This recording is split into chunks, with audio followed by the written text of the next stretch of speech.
পরে আবার ফোন দিয়ে বলছে যে আমাকে পুলিশ অ্যারেস্ট করছে।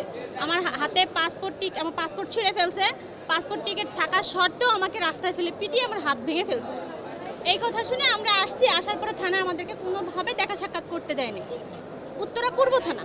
আমরা রাত্রে আপনার 3টার দিকে একবার গিয়েছিলাম বিকালে, আবার রাত্রে 9:30টার দিকে গিয়েছি, আবার রাতে 1:30টা বাজে গিয়েছি।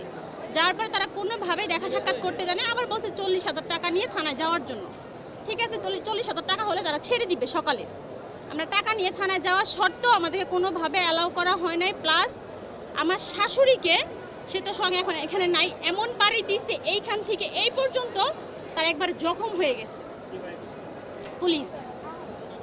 মানে ওই গ্যাঞ্জামের এমন টাইমে আমরা গেছি ওইখানে থানায় যাওয়ার পরে অনেকগুলো স্টুডেন্ট আসছে, স্টুডেন্ট এসে বলছে তাহলে এই লোকটা বিদেশ যাবে, বিদেশ যাত্রী, তাহলে এই লোকটাকে আপনারা ছেড়ে দেন। এই মুহূর্তেই কে বা কারা জানি ইট পাটকেল